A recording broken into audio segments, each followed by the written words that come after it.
First off, out of the gates, you obviously got 290-plus sponsors to begin the audit of the private secretive Federal Reserve. You've talked this week about some maneuvers by some of the committee chairmen to gut the bill. Can you give us an update on where your legislation is going, Congressman? Well, actually, right now we have 309, and that's 130-some Democrats, as well as all the Republicans. And at one time, Mel Watt had indicated to me that he would get a provision put in the bill by Barney Frank, which would be a very, very limited version of an audit, which would be a distraction, if nothing else. Even though the little bit what he was doing, it was okay. It was just so small. It was canceling out most of what I wanted to do. But his provision didn't get put into the bill. We are now in the middle of doing the bill. I thought there was even a chance today that I would get to offer my amendment, which is 1207, to the bill.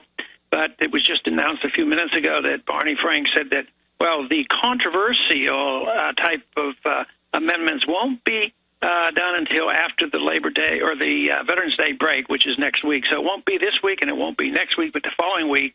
I suspect they're just lining up their ducks, and there'll probably be lots of attempts to water things down. But I don't know. We'll have to wait and see.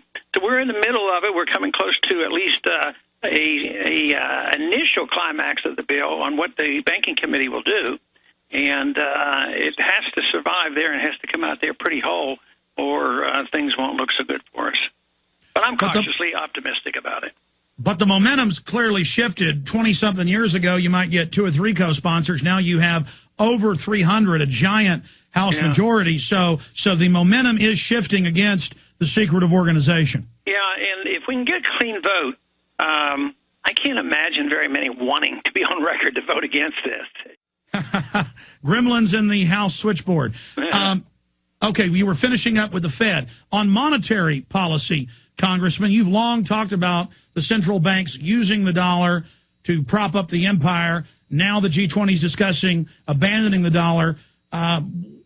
What is happening from your research perspective with the dollar right now, and what will happen if the dollar is fully abandoned? Well, I don't think anybody knows right now. If they just let it go and the dollar's rejected, then it'll be people will have to resort to sound money, and they'd have to resort to commodity money.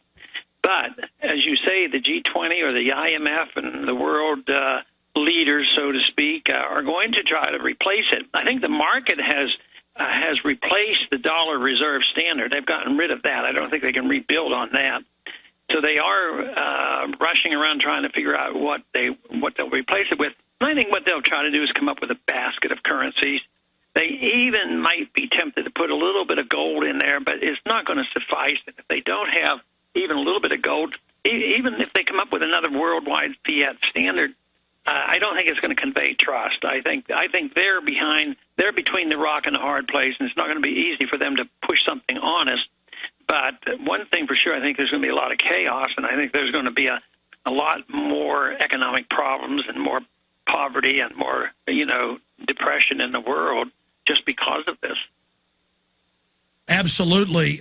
So just to be clear, you agree with the big economic headlines we've seen the last month that the dollar as the world reserve currency has been abandoned. China, India, the European Union, the Arabs are now buying more foreign currencies than they are the dollar. They still hold an overall majority of dollars at around 62 to 63%, but they are now abandoning the dollar as reserve currency. A, do you agree with that? B, what will this do to our economy?